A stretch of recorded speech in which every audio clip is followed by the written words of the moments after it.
tó bá rí pé wọ́n lé ẹ ìbájojú ayé ìbájojú àlà gbìyànjú kó má ṣubú o kò sí béèyàn ṣe máa ṣubú tí ò ní nípa lára o. ọ̀rọ̀ yìí lágbára o ṣé ẹ rántí gbogbo èyí tó ń lọ láàrin Pasuma àti Taye Currency lórí ọ̀rọ̀ yìí náà ni Alhaji Wasiu Ayinde K1 the Ultimate ti jáde o Alhaji jáde tán lórí ọ̀rọ̀ yìí wọ́n sọ bó ṣe rí lọ́kàn wọn wọ́n sọ ẹni tó jura wọn lọ wọ́n sọ ẹni tó jẹ́ baba fẹ́nìkan nítorí pé ẹni abálábà báyìí náà ni baba ta ni baba Taye Currency nínú orin ta ni baba Pasuma nínú orin ta ni baba Wasiu Ayinde nínú orin ta lọ̀gá gbogbo ẹ̀ náà ni Alhaji Wasiu Ayinde Marshal ni wọ́n fi pòwe tó fi kìlọ̀ fún Taye Currency ẹ̀yin èèyàn wa ẹ̀rí kó lágbára o ẹ gbọ́ ẹ̀kúnrẹ́rẹ́ ọ̀rọ̀ lẹ́nu Wasiu Ayinde K1 the Ultimate.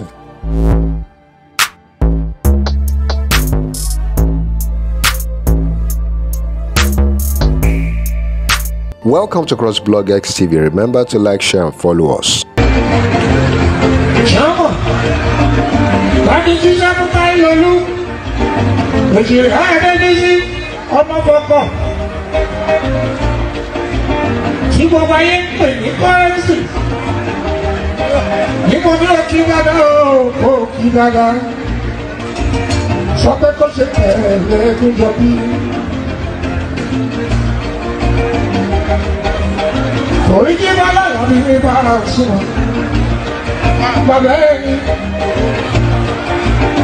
My right, Egbo Ohun Ajibola.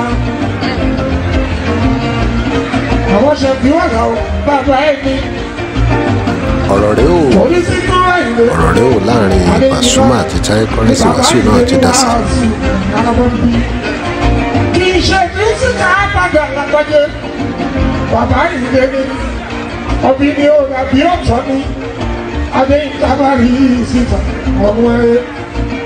Lójú ayé ẹ̀ mo ṣe tiẹ̀ lẹ́yìn tó lọ́tọ́. Mo tún jẹ ẹ̀rọ ẹ̀rẹ́gbẹ́tẹ́. Taye Adébísí oníṣúwẹ̀ ẹ̀ ṣe ìjìnlẹ̀ o. Fagbogbo lé mọ́ra. Tọ́wọ́ àforíjì lọ́wọ́ àwọn àgbààgbà.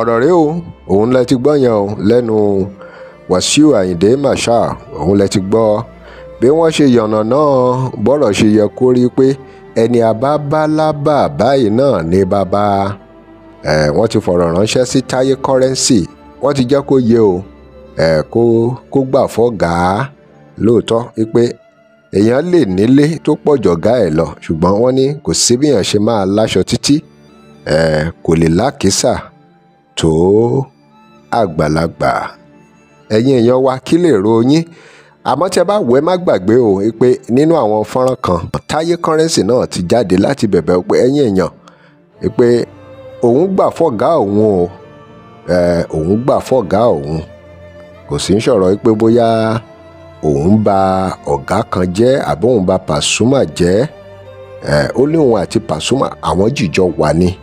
ẹ̀yin èèyàn wa kí lè ròyìn lórí ọ̀rọ̀ yìí ẹ drop comment remember to like, share and follow us. Thanks for watching. ẹ já lọ fún ìpolówó ọjà ẹ pé WhatsApp number page yìí. tẹ́ ẹ bá lè rí àmì ṣe gbogbo ogun tó lóhùn ní gbọ́ tó lóhùn ní gbà lórí ayé yín iná agbára Ọlọ́run máa jó dànù.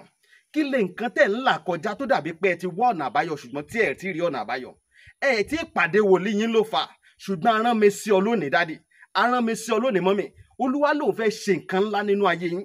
Olúwa sọ wípé gbogbo tẹ́ ń là kọjá yẹn òun fẹ́ fi òpin sí.